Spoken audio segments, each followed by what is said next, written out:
Imaginez-vous au centre d'une pièce bondée. Tout le monde autour de vous rit, parle, se fond dans un flou de mouvements. Mais pour vous, le volume du monde est soudainement assourdi. Tout ce que vous entendez est le tic-tac lent et lourd d'une horloge. Que ressentiriez-vous si votre esprit était un moteur à grande vitesse, conçu pour les vastes autoroutes de l'univers, mais que vous étiez contraint de le conduire sur les routes étroites et encombrées des banalités quotidiennes? Nous traitons souvent l'intelligence extrême comme un super-pouvoir, un passe-partout pour une vie parfaite. Mais, et si, pour certains, c'était une cage invisible? Aujourd'hui, nous explorons l'isolement silencieux des personnes hautement douées. Ce n'est pas une histoire d'arrogance. Il s'agit de la profonde solitude de tout voir si clairement, tout en se sentant complètement invisible. La société adore le mythe du génie. On nous dit dès le plus jeune âge qu'un QI élevé est l'avantage ultime. Il est censé être la clé maîtresse qui ouvre les portes à un succès sans effort, une confiance inébranlable et une vie parfaitement construite. Nous imaginons l'esprit brillant comme un héros triomphant, conquérant des problèmes complexes sous les applaudissements du monde. Mais ce n'est que la surface. Ce que les tests ne mesurent pas, et ce dont la société parle rarement, c'est le lourd tribut de cette clarté implacable. Avoir un QI profondément élevé, c'est moins comme tenir un passe-partout doré et plus comme regarder à travers une loupe que l'on ne peut jamais, jamais poser. Cela prive d'un privilège très spécifique, très humain, le privilège de simplement ne pas savoir. L'ignorance, comme on dit, est une bénédiction.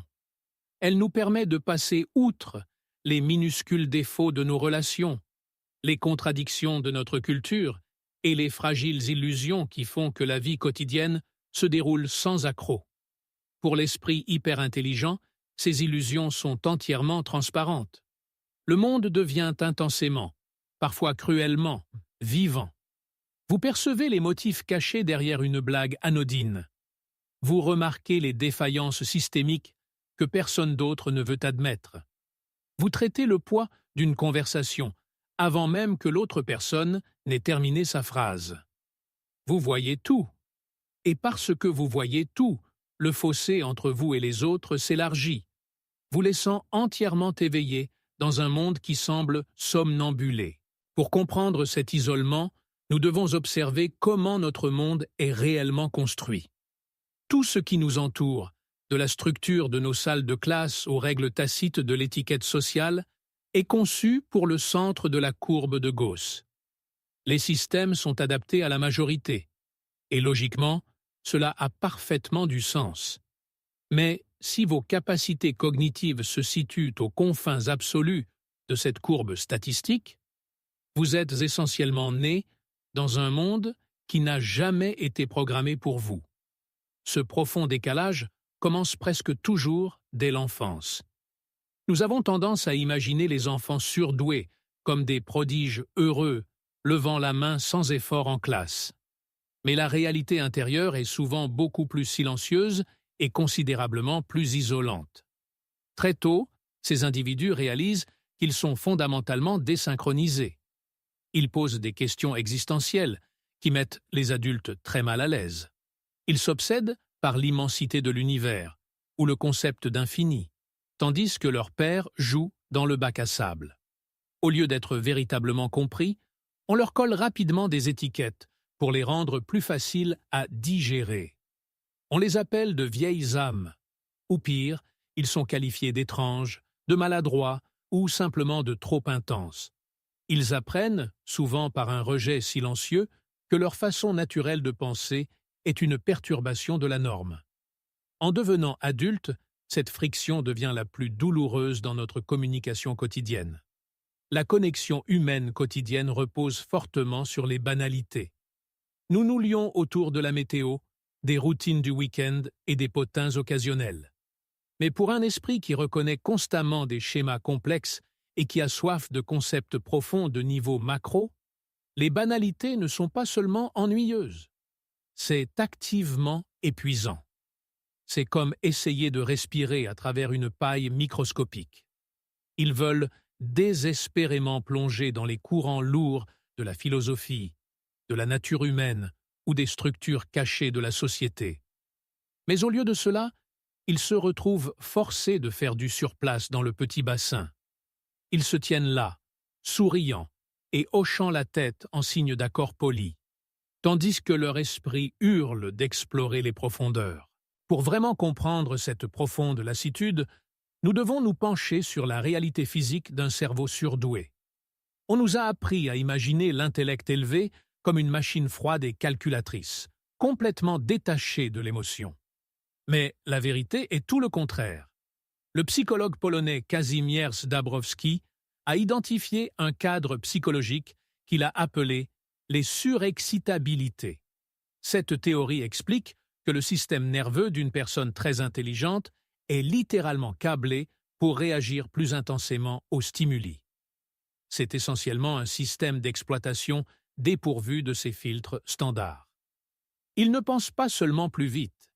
Ils vivent tout le spectre de l'existence humaine avec une intensité accablante, parfois écrasante. Une pièce bruyante, une œuvre musicale complexe, ou la tristesse non exprimée d'un inconnu assis en face peuvent inonder leur sens d'un lourd poids physique. C'est exactement comme être une antenne très sensible, complètement incapable de désactiver les signaux entrants. Chaque émotion, chaque son et chaque changement d'atmosphère est absorbé profondément.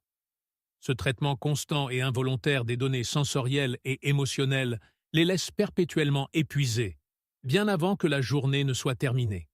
Parce que leur esprit connecte ces points abstraits à un rythme si rapide, ils atteignent inévitablement les limites des préoccupations quotidiennes bien plus vite que le reste d'entre nous. Cette accélération rapide les pousse au bord d'une falaise très sombre et silencieuse. Les psychologues appellent cela la dépression existentielle. Alors que la société nous encourage à nous concentrer sur des objectifs immédiats comme les étapes de carrière, l'acquisition de richesses ou la planification des prochaines vacances, l'esprit hyper-intelligent les contourne souvent entièrement. Au lieu de cela, ils se retrouvent paralysés par l'absurdité et l'échelle terrifiante de l'univers. Ils sont confrontés à la nature finie de la vie humaine et au manque effrayant de sens inhérent à nos routines quotidiennes. Et ils sont souvent aux prises avec ces concepts massifs et terrifiants à un âge incroyablement jeune, bien avant d'avoir la maturité émotionnelle pour les traiter en toute sécurité. Imaginez-vous au milieu d'une pièce vibrante et bondée, entourée de rires, et ressentir soudainement le poids écrasant de votre propre mortalité. Comment revenir à discuter de plans de week-end décontractés quand votre esprit est activement aux prises avec le vide silencieux de l'existence? La réponse simple est « vous ne pouvez pas ». Cette capacité implacable à voir les schémas profonds du monde crée peut-être le fardeau psychologique le plus tragique de tous. C'est ce qu'on appelle le syndrome de Cassandre. Selon la mythologie antique, Cassandre reçut le pouvoir de voir l'avenir, mais fut maudite de telle sorte que personne ne croirait jamais ses avertissements. Pour les personnes extrêmement douées, cette ancienne malédiction est une réalité quotidienne. Parce qu'ils calculent inconsciemment les variables et les résultats si rapidement, ils peuvent clairement voir la fin désastreuse d'une relation profondément imparfaite. Ils peuvent déceler la fissure fatale dans une stratégie d'entreprise, ou prédire un échec collectif bien avant l'apparition des premiers signes. Ils voient le train foncer vers les rails cassés.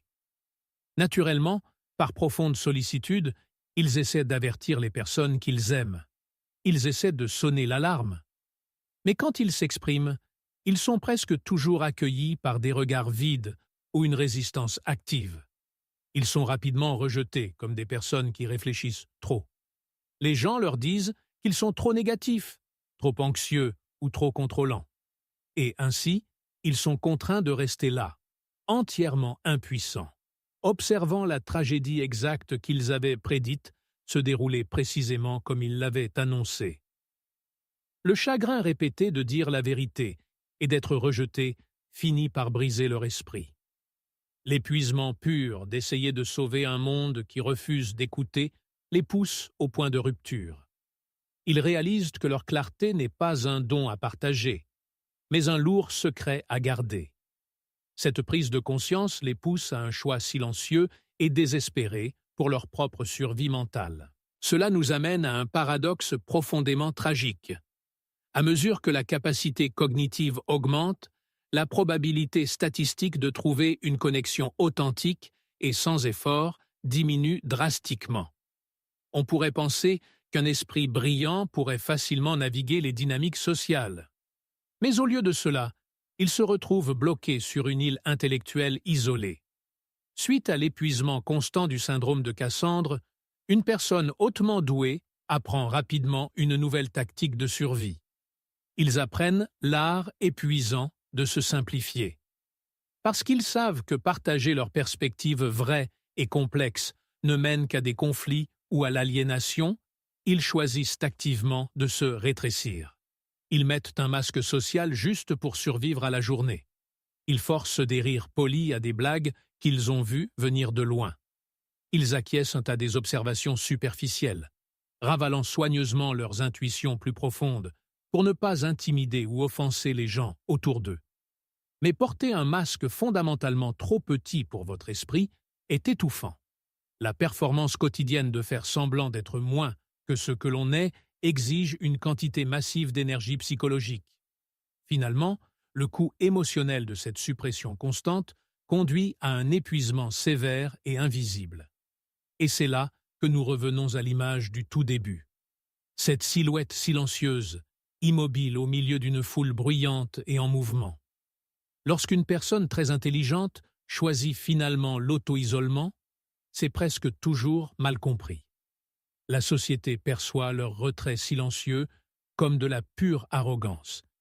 Les gens supposent qu'ils se croient tout simplement trop bien pour les autres. Mais la réalité est complètement différente. Leur silence n'est pas une froide forteresse de supériorité. C'est un sanctuaire désespéré et nécessaire. C'est une pièce silencieuse qu'ils construisent à l'intérieur de leur propre esprit, le seul endroit où ils peuvent enfin arrêter de faire semblant, laisser tomber le masque et simplement respirer. Cela nous amène à une question profonde, presque douloureuse. Pourquoi les esprits même capables de résoudre les problèmes les plus complexes de l'humanité sont-ils si souvent impuissants lorsqu'il s'agit de résoudre la simple équation de leur propre bonheur? Pour comprendre cela, nous devons examiner les différentes mécaniques de la joie. Il est crucial de réaliser qu'il n'y a absolument pas de bonne ou de mauvaise façon de vivre la vie. Pour la grande majorité des gens, le bonheur est une expérience belle et ancrée, trouvée dans l'instant présent. C'est le don profond de pouvoir rester immobile, de profiter d'un simple rassemblement, de se sentir en sécurité et connecté aux autres, et de simplement laisser le monde être exactement tel qu'il est. Ils peuvent accepter la réalité telle qu'elle, et il y a une paix immense et authentique là-dedans. Mais pour l'esprit profondément doué, le cerveau refuse simplement de rester à la surface. Au lieu de simplement vivre un beau moment, leur esprit commence automatiquement à le déconstruire. Tandis que tout le monde profite confortablement de la chaleur d'une conversation, l'esprit hyper intelligent analyse silencieusement les dynamiques sociales. Ils recherchent involontairement les risques cachés, prennent du recul pour voir l'interaction sous un angle détaché et philosophique, ou cherchent les failles dans le système. Parce que leur cerveau démonte perpétuellement la réalité pour comprendre comment elle fonctionne, ils perdent souvent la capacité de simplement se détendre, de se relaxer et de vivre confortablement en elle. En fin de compte, un esprit extraordinaire est un cadeau époustouflant. Mais comme nous l'avons exploré aujourd'hui, c'est aussi un poids profond et invisible. C'est une expérience humaine unique qui a désespérément besoin de notre compréhension plutôt que de notre jugement rapide. Si une partie de ce parcours a résonné avec votre propre vie, si vous vous êtes déjà senti comme un extraterrestre observant l'humanité derrière un mur de verre, sachez ceci, vous n'êtes pas brisé. Et vous n'êtes certainement pas seul.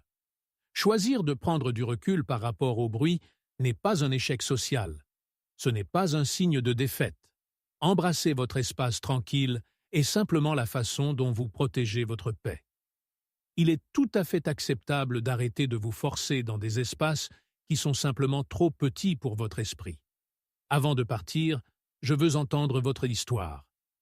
Racontez-moi dans les commentaires ci-dessous un moment spécifique où vous vous êtes senti obligé de cacher vos pensées vraies et complexes, juste pour vous fondre dans la foule. Construisons un espace où vous n'aurez plus à faire semblant.